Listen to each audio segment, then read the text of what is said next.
What's up? What's up, everybody? Good morning and good afternoon for those on the East Coast. Welcome to the Real Estate Power Play. We come to you live every Tuesday with a group of guys that just love talking about real estate and helping you grow your business and build your business. And so, guys, we have an awesome guest today. One of our good friends that we all of us connected together on just a mastermind group that we're all part of, and Chase is doing some pretty cool stuff. So we're going to go through that and get to hear a little bit about his story for those who want to understand how to go from single family, how to get into single family, all the way through the gamut of different things that he's doing now, which is a ton. So we'll be able to go through that. Before that, Mark, how you doing, man? Whoops. Can you guys hear me okay? Sorry, I was on mute. I'm doing well. And you? Doing good, man. Doing good. What's the update? Yeah, can't complain. Just been sharing all this lovely news of the home builders this morning, back and forth, and existing home sales. So, for all of you guys out there listening, it's going to be some great buying opportunity. The data came out this morning. Existing home sales last month were down over 20% in 1 month, and then the new home sales was down 12.8 or 12.3, something like that, for the new construction. So that data just came out. So there's going to be some great buying opportunities out there. Yeah, guys. So for those who are interested in that type of stuff, Mark loves this type of stuff. He's always up to date. He has his group of gurus around him also that help give him information too. So if you ever like talking about that stuff, Mark's your guy to go to. He normally updates me. The Houston market, I'm in the Houston metro area. There's still stuff happening over here, but the prices have changed a little bit. Other than that, guys, let's hop into this. I don't want to delay with my boy Chase. Dude, how you been, man? Hey, guys, what's happening? I've been pretty good, actually. I've been trying to, 7 years into being an entrepreneur full time. I'm finally finding myself. It takes years and years and years. I had a buddy ask me the other day, he's just jumping ship from his W-2. And he said, man, how long does it take for you to start getting comfortable? I was like, pretty 7-8 years. And he was like, oh, I can't do that. So anyways, this sidebar there, but yeah, I'm doing pretty good. Just kind of finding my groove, Yeah, no, this is good, guys. For those who, just the kind of a backstory that from our relationship with Chase, we joined a group a while ago, which goes back into networking and masterminds and stuff like that. It's a must, especially if you're just getting started and you need to build your database of friends, your database of contacts, your database of people who you can rely on and trust. And Chase is one of the guys that we all got to connect together. I remember him doing some of the trainings, right? Yeah. And I'm like, man, this guy is awesome. Like, I don't know who he is. I think he had long hair at the time. So it was like, it was a different season. Yeah, that's right. So I was like, man, this guy's just cool. Yeah. You also had didn't you have like a tattoo place parlor or something like that? I do. I actually still do. I want to open a second one or maybe even a third one. I'm about to lease the space next door to it also and expand there, which I'm not a tattoo guy. I mean, I have a tattoo, but I had a friend of mine that was working under another shop, and he told me, he's like, man, how do you start a business?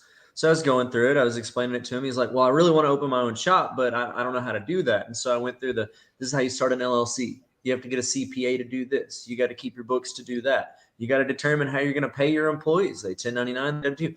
And so I was blowing his mind for probably a good year, maybe 2 years of him just asking me questions. And I said, dude, let's do this. I've got some extra cash. I'll fund the whole thing.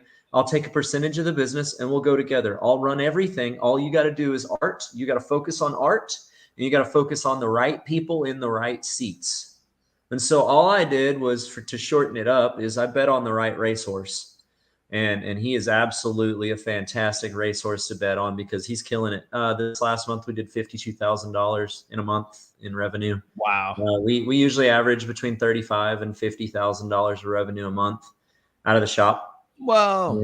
Yeah. So it's decent. It's not crazy, but I mean, dude, if I get 3 or 4 things, whoo, man. And I'm not a tattoo guy, but I like business and I like running businesses and I like people. I'm definitely a people person for sure. And so I can help him kind of navigate the waters of picking the right people, or, hey, this person doesn't fit our culture.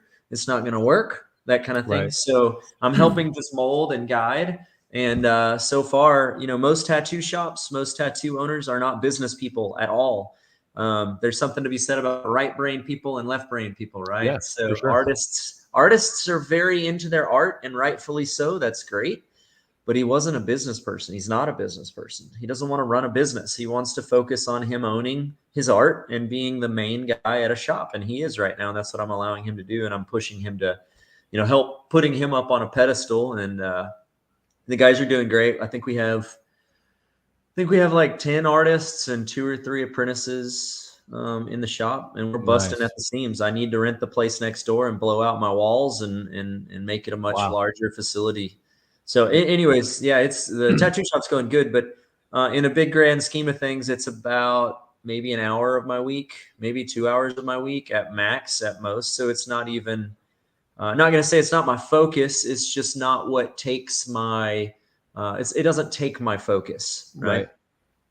Yeah. That you said something there was pretty key, is like, especially anybody who's listening to us and you're looking to start your business, and if you're weak at something and you have a different view, partner up with somebody that has a different, that offsets your weaknesses. So keep that in mind. There's no sense of both you guys being strong in one area.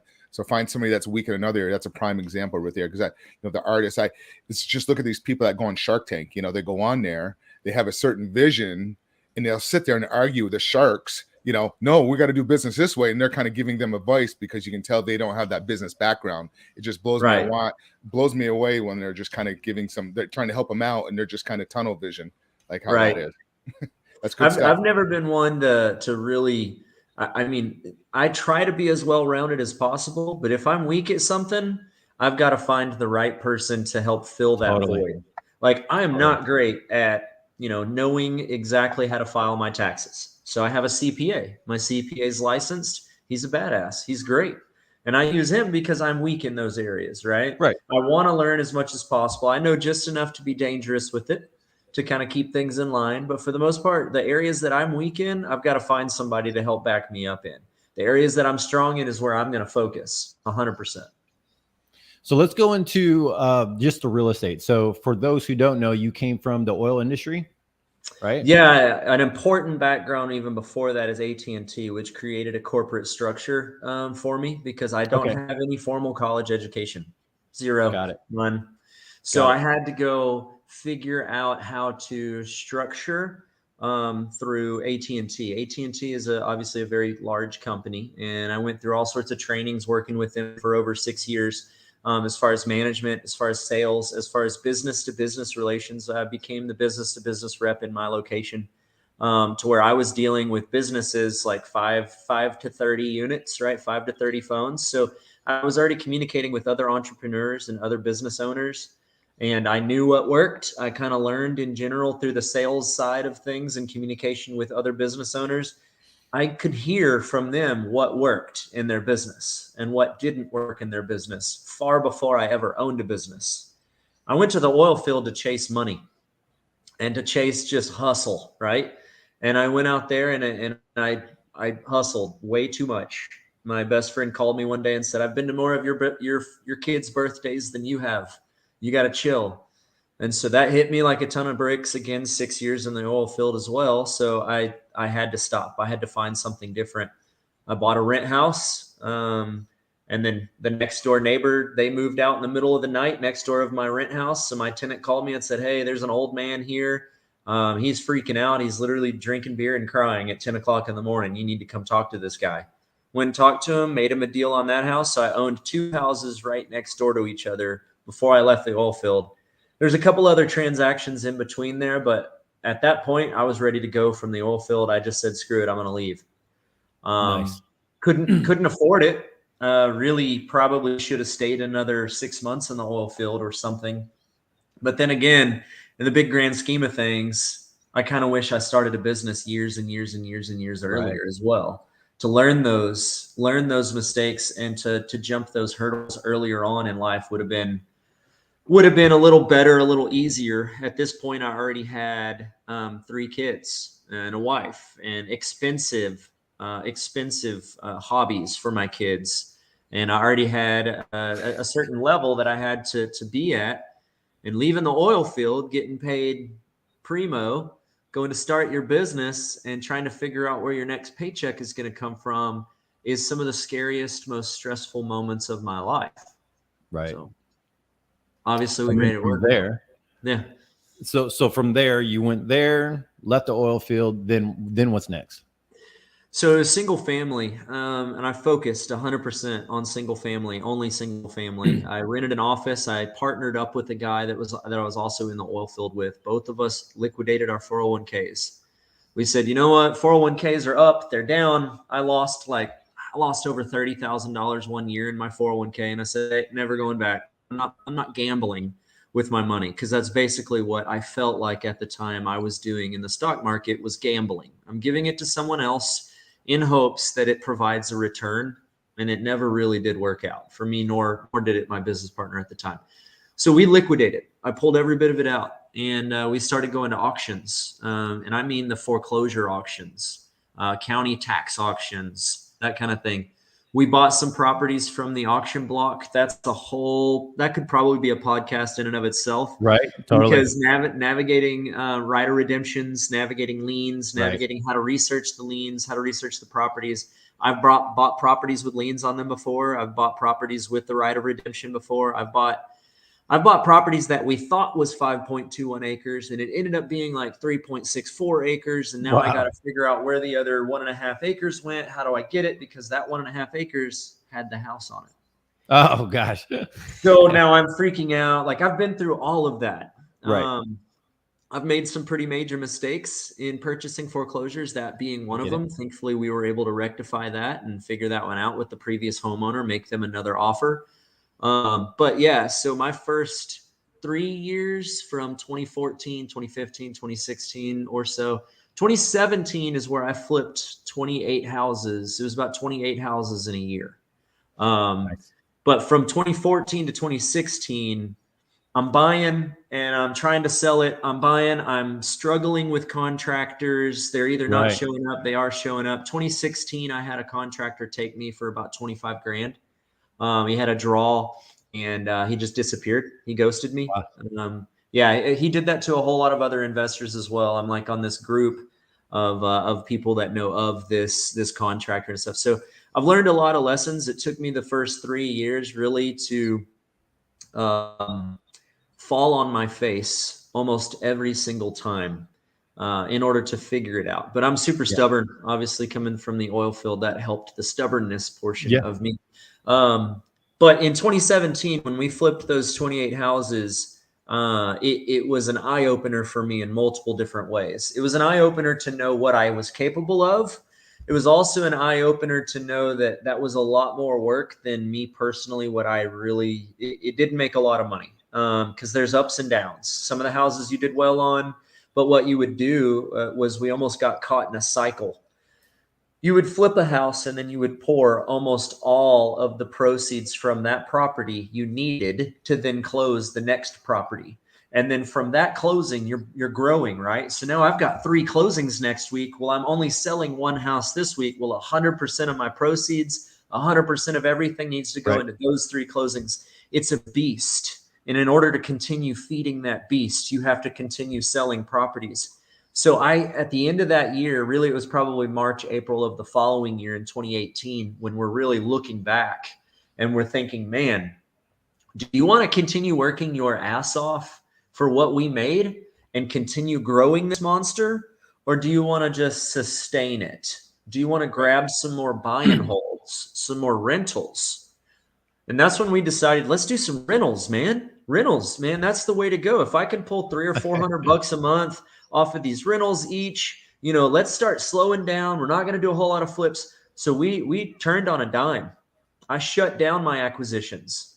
I had a few more dispositions, a few more sales to do. And as those sales would come through the pipeline, I would then A, pay off some private investors that we had. And then B, we'd buy a house. We'd buy an actual rent house. We built a portfolio of like 16 or 17 houses that we just held, that we kept as rentals. Not a lot, but again, that's 1 year.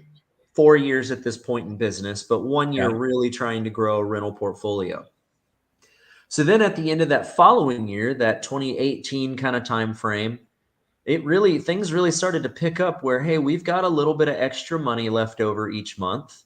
We can pay to, let's increase our income a little bit. Let's have a company office where which we had already had a nice office before that. We've got a nicer office at this point.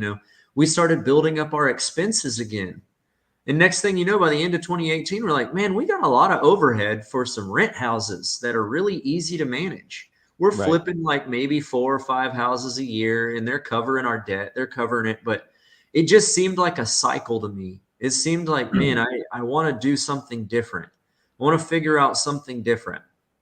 April of 2019, I bought my first storage facility, which was right after this whole shift, right? My mindset shift of, I'm not sure that just holding, at this time, 13, 14, because I'd sold a couple single family houses. That's not a lot. There's not a lot of income off of it. It's some decent work every Friday, every weekend. You're going to get a phone call. Every month around the 1st, you're kind of hustling. You're trying to figure out where the rent is. Hey man, can I have 2 extra days? You're negotiating that. But pretty much from the 5th to the 25th, there's not a whole lot in between. So we would flip houses or do what we could. In that 2017, 2018 period, Gabe, I know you know this, Mark too. I bought 4 mobile home parks. I won't dive off a whole lot into that because I really wanted to shift into my storage facility stuff because it's primarily what takes my focus now. But I learned a lot on those mobile home parks. Again, kind of a mindset shift. If I'm not flip 27, 28 houses this year, what are we going to do? Well, mobile home parks sound good. I mean, you can pick up 24 houses on a 5-6 acre property and rent them all out. I learned the hard way that mobile home parks, again, are all work, a ton of work. The cash flow is high. I'm not going to lie. I've probably made more cash flow on mobile home parks, but you're getting phone calls at 3:00 in the morning on Saturday. You're talking to tenants whose wife left them for a trailer, one of your other trailers in the park. I got bit by dogs walking out there, not on one occasion, 2, 3, 5, 6 times I got bit by dogs. Just in mobile home parks, people tend to own more dogs than people. They want, if they don't feel responsible enough to take care of their children, they're going to have 15 dogs in the house. And you're going to attempt to charge them every single pet fee. You're going to charge them daily for all those pet fees. They don't care. It's going to be an eviction. It's going to be an eviction.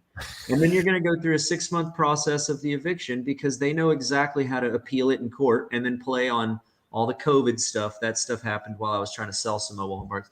Anyways, some people love mobile home parks. I love selling them and never buying them again. I love selling my mobile home parks. That was fantastic to me.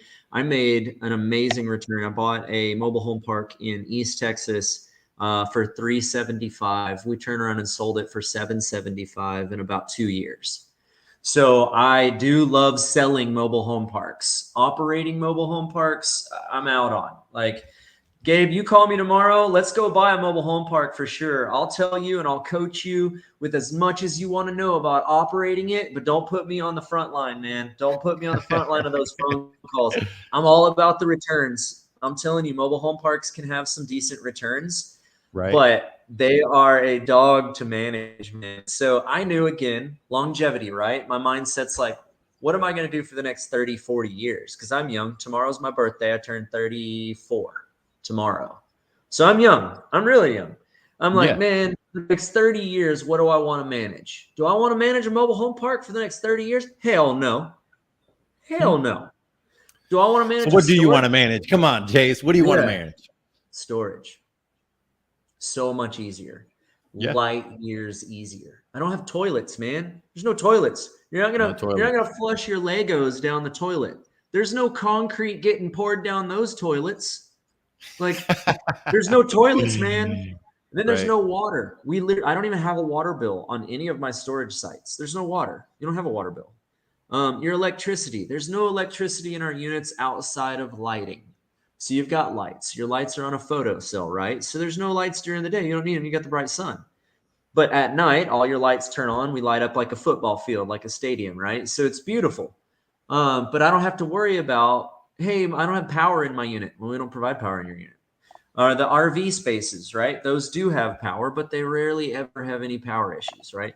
And if you own a $250,000 RV, you're going to pay your $150 lot That's rent, right? You're going to That's pay right. your monthly rent. You're going to pay your rent to store it, because when you're 5 days late, you can no longer access the gate. I lock you out. You can't type your code in. You can't even get in Right. anymore. So like on the mobile home side, or even the single family side, I can't physically tell you, or I can't physically lock you out of your house. That's illegal. In the storage world, Yep. you're 5 days late, you can't get in the gate. It's trespassing. Completely different I love it. perspective, right? So it's easier significantly to manage. On the flip side, where you have 30, 40 tenants, you now have 200, 300, 400 tenants on one site. So there is a volume, but your volume is, hey, I'm going to be 2 days late on my payment, or hey, would I be able to pay this early, or can you set me up on auto pay, or hey, my door doesn't open properly, cool, I'll get a maintenance guy out there, or hey, my gate code doesn't work, well, are you typing in a pound after you use your code? Like super easy things to fix over the phone. With a mobile home park, everything is not an easy fix, right? It's always like, hey, my wife fell through the floor. How'd she fall through the floor, man? Well, she weighs 375. That's why she fell through the floor, right? So like mobile home parks were just completely different. It's just a different mindset. It's a whole lot of struggle. Single family seems to be much easier than mobile home parks. I'm going to keep my single family portfolio as it sits now.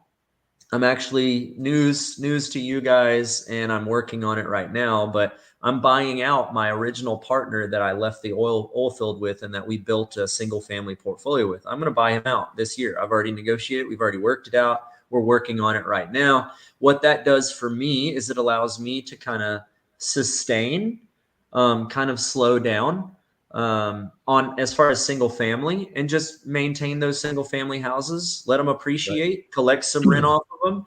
I'm not going to focus on building that business. That business is just primarily going to just appreciate, just pay me cash flow, collect the rent, and just appreciate. That's all I need it to do. What that also then allows me to do this year is shift gears by pouring into the things that I want to pour into. And this year, my focus is primarily building up people around me. So once you get to a certain, and I don't mean this selfishly or to say like I'm at a certain point, but once you get to a certain point mindset wise, all I want to do is make sure when I'm sitting on the beach, I want all of my best friends to be there with me.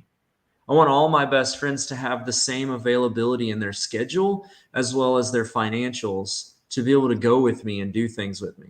So this year, or in the next couple of years, I'm focused on how do I bring people with me? How do I pour into others to help others build portfolios, to help others bring value, right? And I'm not saying everyone. I'm not just talking about pouring into everyone. There's some very specific people in my life, and I know you guys can probably think of at least 5 people in your own lives that you would want to come with you. If you're going to go on a freaking Norwegian cruise ship or whatever, if you're going to go on a cruise ship somewhere and sail off for 10 days, who's going to go with you? Only the people that have the time and the money, honestly, to be able to do that. So in order to get there, I've got to figure out how to build them up. So that's kind of my focus this year. I know we're kind of shifting gears here. I don't mean to do that to you, Gabe, but that's my focus is not just on any single one asset class. My focus is on how do I build up my best friends to where when we retire together and we retire good. That's good, man. Guys, this is really good, guys. This is he went from 0 to 100 pretty quick, which is doesn't happen very often in our calls. But I love it because he's just sharing through the journey of the process. I think what is one of the things that you can say has been like just a freaking awesome lesson as you've gone through this process? And I know you've JV'd with other guys, you partnered.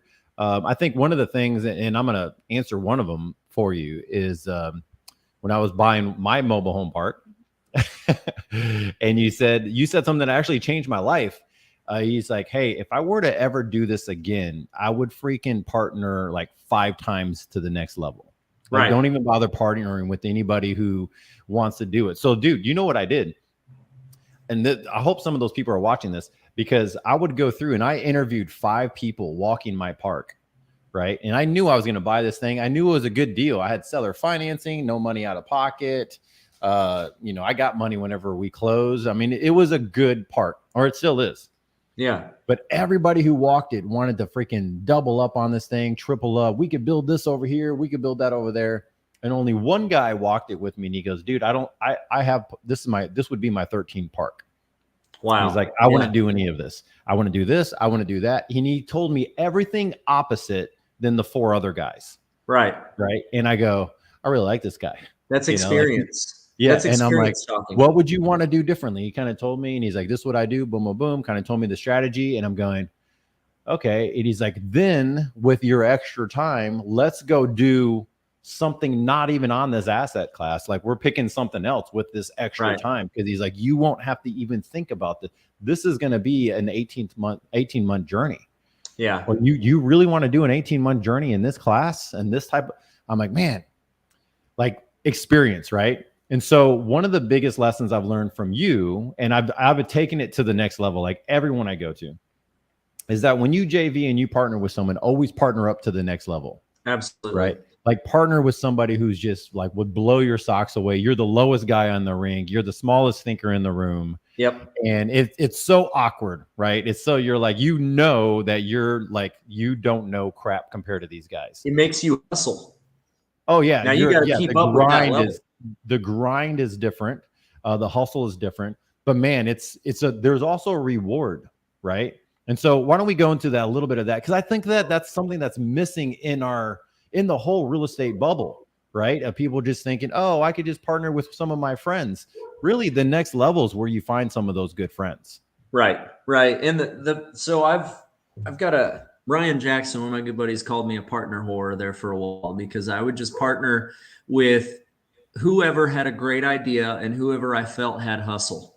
That bit me a lot. But what I do know, like what I was telling you, Gabe, is I choose now moving forward, unless I've got a personal relationship and I've known that person for years, my partners have to have the same amount or greater hustle and experience as me. It's hard for me to partner with someone who doesn't have the same experience. I know other people will partner with anyone who brings value, and that's to each their own. For me, I want to partner with someone I'm going to learn from. I want to partner with someone that I have to keep up with their hustle. Like, I am trying to get up to their hustle. So I always want to partner up. The only exception I'm going to say this year again is because I've got some really close friends that I'm going to pour into this year. And the reason is because we're going to build our portfolios. My experience is going to help them with their time available and their hustle available. They have to provide value though, right? And I know, having known these guys for 20 years, that they're going to provide value. Right. So that's kind of a little different shift that I have now. But in building and in moving forward, especially if I'm going to shift into a different asset class, such as storage. Dude, storage, I partnered with Dave Hale. Right. Dave Hale, I don't know who that is. I mean, he's going for $1 billion with a B. Like, he's massive. And so that's who I partnered with. And the reason I partnered with him specifically is because I found through another friend, Abel Singh, who's the CFO of our storage group. Through him, I found someone that is the best of the best in their asset class. I don't know of anyone that is better at storage or more knowledgeable at storage or even has or owns more storage personally than Dave Hale. That's who I chose to partner with. Because someone like that has had more experience, probably forgotten more experience than I even know. And so I need that to help navigate the terrain, right? As we press forward in purchasing more assets, I want to be able to rub shoulders with him and pass ideas off to him. And he'll literally tell you, he's like, no, dude, that's stupid. Don't do that. Okay, man, you're right. And I listen. You're absolutely right, because you've got the experience for it. If you're equally yoked with somebody and they tell you, no, let's not do that, you're going to be like, dude, no, you're going to start fighting. Right. If you partner with someone that knows what they're talking about, you need to have the humility to be able to say, yeah. this dude knows what he's talking about. I don't need to be, I'm barking up the wrong tree with that direction. Let's shift. I agree with him.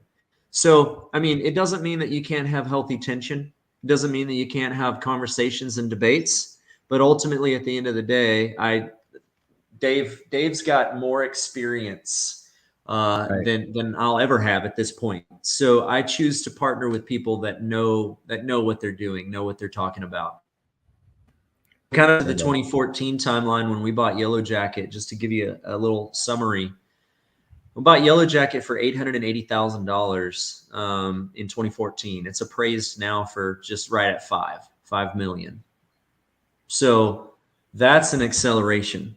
I would not have accelerated that by myself. I didn't know how to work on banking. I didn't know how to work on insurance. I didn't know how to work on appraisals. I didn't know how to work on optimizing a site, automating a site, putting everybody on auto pay, making sure people get locked out right on time. I didn't know all of the processes on my own that Dave has taught me to build a $5 million site out of $880,000 in what,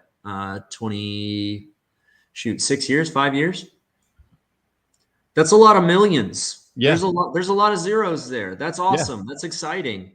I could not have done that by myself. Partnering with Dave helped me build that, and thus rolled some of that equity, rolled some of that cash into like 6 other sites now.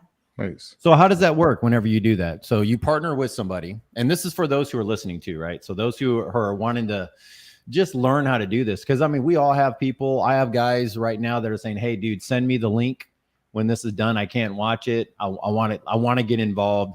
And the thing for me is that the hustle has to be there at a certain level. And I love to help people grow and build. But at the same time, I'm actually asking more and more of the people that want to come along beside me, because I'm like, look, I cannot slow down my momentum. Like it's go time. So you do this, you partner, you JV with people that are of this level or higher, and you're going after it. I love the philosophy. You acquire some property that was already some storage facilities. I think I went to Yellow Jacket with you. Yeah. Okay. So that's the one that we saw. You built it out. Great. So after the build out, are you refinancing? Are you pulling some cash out of it? Or are you just leaving it alone? So every situation's different. It's a unique asset class in that you do still have a lot of variables. For us, I don't sell. We're not going to sell anything. So the goal is to leverage up after we build. So you go back to the bank, you refinance, and you can pull cash to then either roll into another property or then build more onto that base. So we bought right originally. We bought it right with and waited a couple of years for some appreciation. Got a larger appraisal. We were able to get a loan from the bank to build onto that site. We built onto that site for obviously less than what the bank funded. We then turned around and refinanced. We were able to pull out a much larger amount.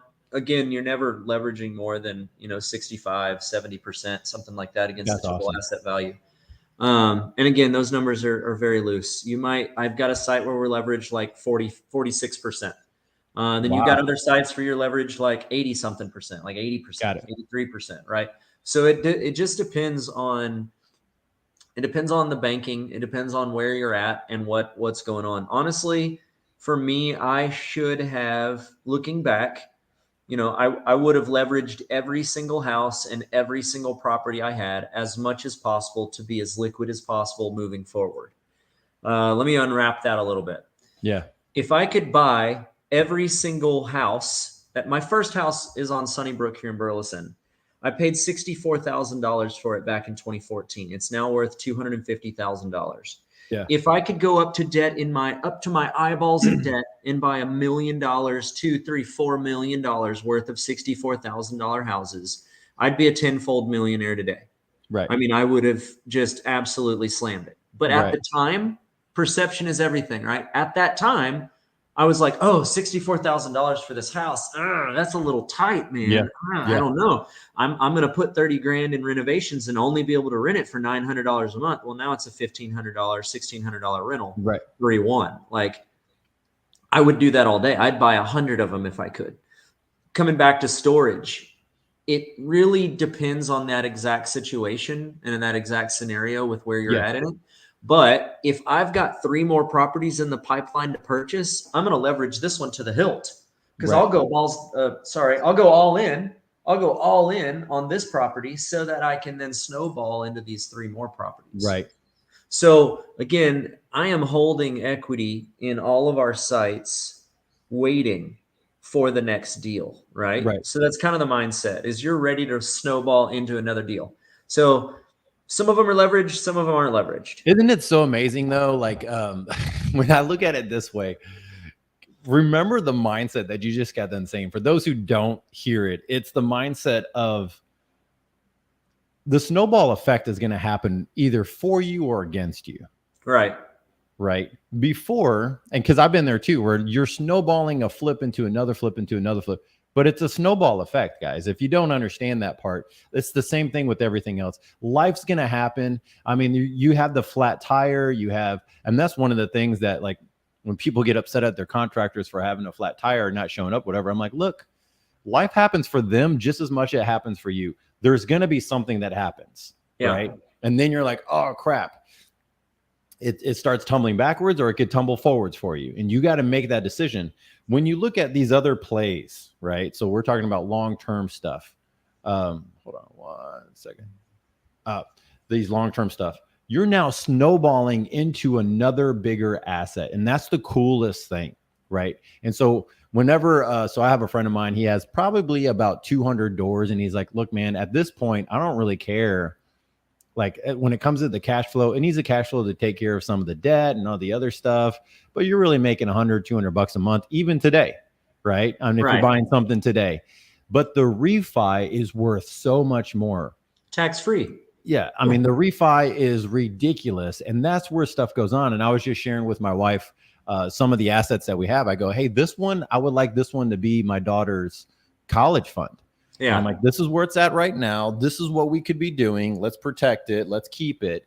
And the day that we need to move forward in that, let's grab those funds and move it forward. The other side of it, of going, man, you bet all day long, if there's some really cool deal right now, I'm pulling that, I'm refinancing that property, because you know that things naturally go up in value, even in down markets, even, recession, whatever you want to call it, long term. Because that's the game that we're in. We joke around in like because I do have mobile home parks and stuff, is that like, hey, 12 years is not that, 12 months is not that long. Like 1 year in real estate happens pretty fast. Right. And so when you look at these things, I like to see what you just said and just really share that for those who are listening, of going, guys, this is golden stuff. Right. And if I would have known this, like, years ago, I would have fought differently. I would have fought a different fight. Right. I wasn't the guy that believed, like, there's, I have engineer friends and guys who are like, they're like down to like, I know the 0.5% or the 0.25%. I know exactly where this is going in 10 years from now. Man, I'm a grinder by trade, guys. Like I've done the sales, I've done the marketing. I love what I do. I came from construction background. So it took me a little bit of time. I think it took a little longer than what I wish it would have. But man, when I started seeing the power of refinancing and the power of assets, and then you have a different generation who might say, hey, make sure everything's paid off. And I'm just going, yeah, but I could use that, at the time, 3% refi money, right? That you're moving into a bigger asset and you don't have to pay taxes on it. Right. And that's the craziest part. So now that we're all caught up, right, this is the mentality. Right. Now we're caught up to the Chase standard, all right, of this conversation.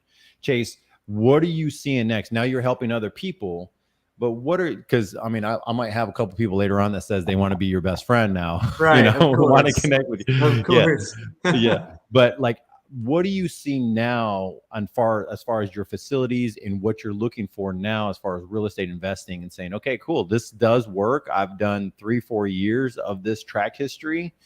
What have you learned through this process right where you are now with that refi and reinvesting and going that? So one of the, I'll be very vague here, but I'll kind of unpack it. How much? What's enough? How much is enough?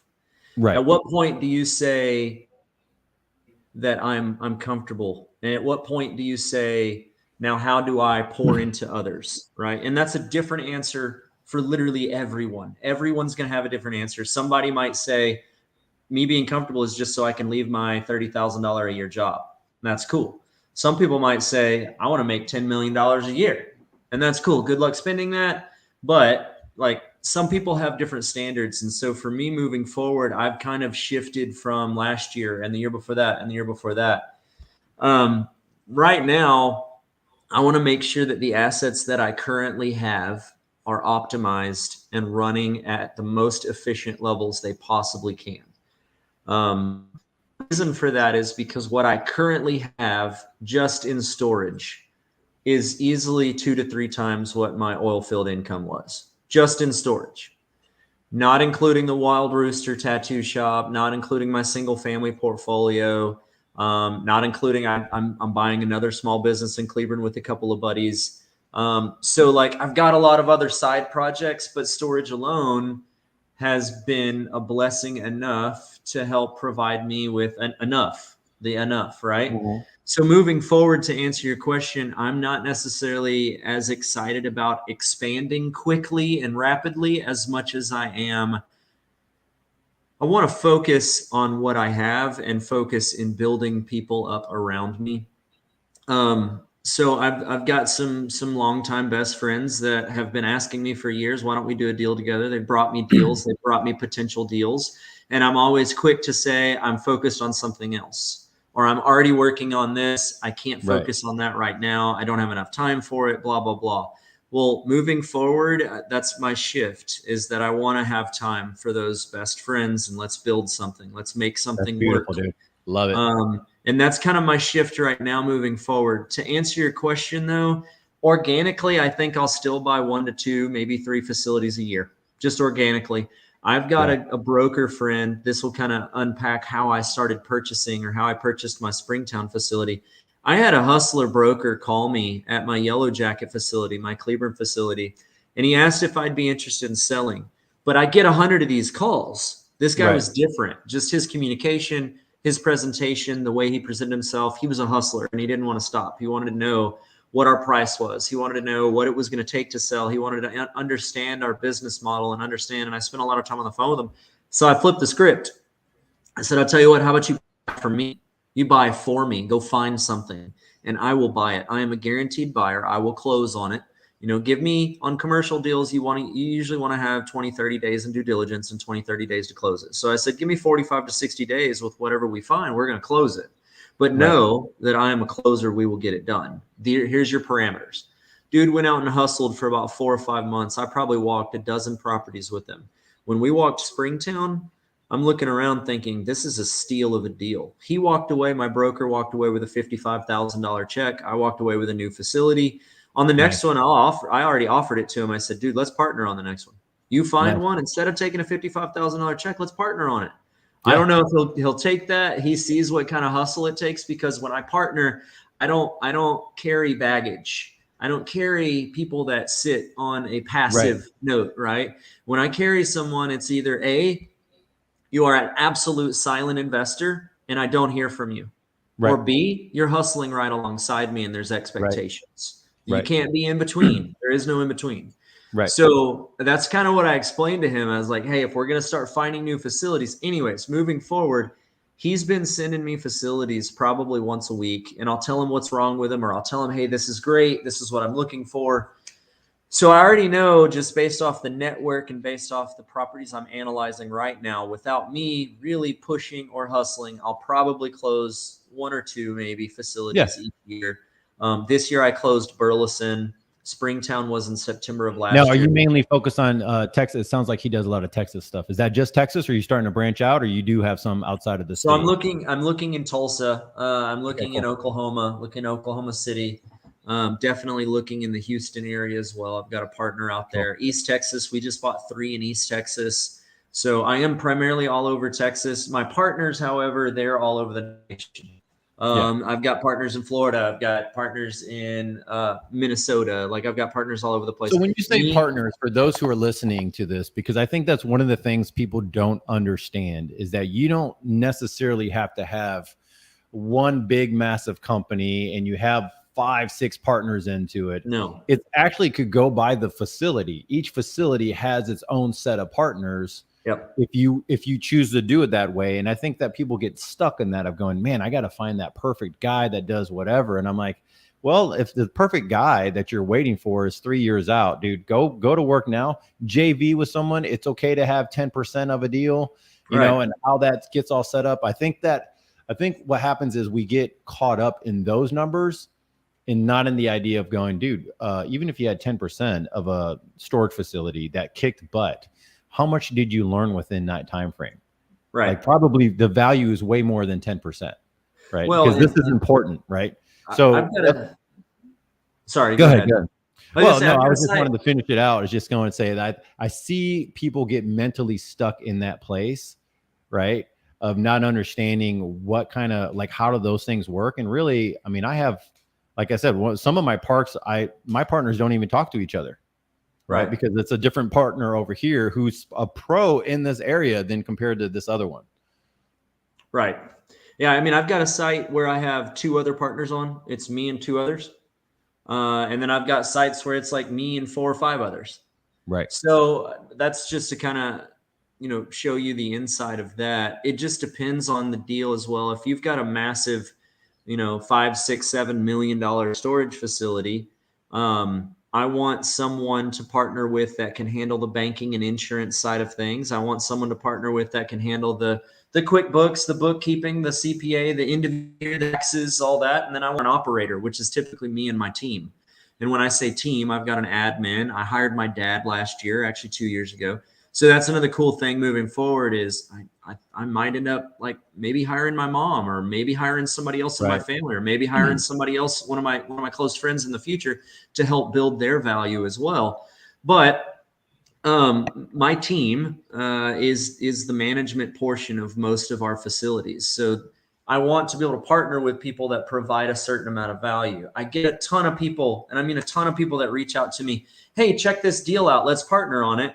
And it doesn't ever get unboxed or unpackaged from there because people send me stuff all the time. You got to tell me why this is good, why it's important, what we're going to do with it, and what role you play. Because finding a deal is easy. It's not easy. It's an easier part of the total package, right? Finding the deal can represent a finder's fee, or it can represent a small equity portion, right? But you've got to be able to sell that deal and say, listen, the reason I like this deal is because we can add on another 40,000 square foot onto this facility because it has extra land. The other reason I like this deal is because the rents are really low on it and we can build rents to X amount, which is then adding value to the property. The other reason I like this property is because we're already picking it up at a steal of a deal, right? So sell the property. You got to tell me why we're interested in this property because I get a ton of people that just send me a listing. I don't look at it. I'll be honest with you. If somebody sends me a listing, I'm not even going to look. Like it's just not worth my time. You got to unbox it for me. Tell me the reason we're going to buy this property moving forward. So again, back to your question, I'll buy 1 to 2 storage facilities, maybe 3 a year. Looking to probably expand my tattoo shop. I'll probably add 1 or 2, maybe 3 single families, maybe over the next 1.5 years, 2 years to my portfolio, just slowly, organically build. I am not in this hustle grind, add 27 houses to my portfolio, add 5 or 6 more storage facilities. I'm not in that grind anymore. I was in that grind for 5-6 years. I'm not there anymore. Now I am optimize and organically grow. Build right. Love it. Is what I'm doing now. Love it, dude. Love it. So for those who are listening and want to know how to build right, guys, the only issue here is that Chase is like, dude, I already have a busy life. I'm not helping out 50 other people. But this is, you guys got to listen to this again, especially if you want to know how to do it. And for those who don't know, he's clearly stated in the beginning, I want to know how to be a better business owner. Right. Yep. And that's one of the key things. I think that's one of the things I didn't do in the very beginning. I was just trying to figure out how to pay the bills. I was just going, I want something where I could be around my family. I could see them. Right. And I wasn't gone. I even joke, like I tell my kids, I'm like, every time I see someone on a Saturday, right now we're in there's still builds going around our neighborhood and stuff. And so I tell the kids on a Saturday or a Sunday, if I see a builder out there or something, I'm going, hey, listen, we're not far away from whenever that used to happen. Right. I would be out there hustling, getting the guys ready or picking up their junk or having the hot shot crews drop off material. Like, it had to be there, count them, make sure that it was done right, all that junk, dude.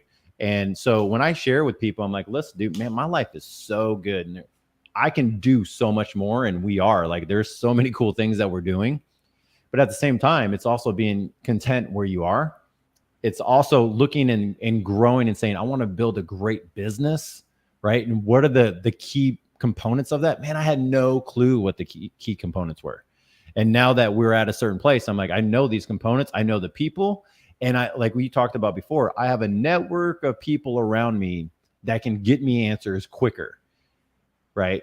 And I think that's one of the things that, you know, for those who are coming up, who are learning maybe from wholesaling to single family, maybe just trying to get started, trying to figure out how to make it all work, or they're excited about storage facilities. Really, it's building that network around you, the people around you that you can count on over and over and over again, right? And so I get it. If you guys are just getting involved and you want to send some information to Chase, or you want to send some stuff to us, we see it. If you want a quick tip, be very thorough in your communication, right? Yep. Don't overload someone's email, but what you could do is just do bullet points of like, hey, this is what I provide. This is my service. This is what I can do. If you're interested, I'm able to. One of my major mentors came from me doing that every month, sending him my business breakdown in bullet point form, maybe 5 to 10 bullet points a month. And that's it. And then within like 12 months, it took a while because he was so busy, but within 12 months, now I could call him any moment I need to.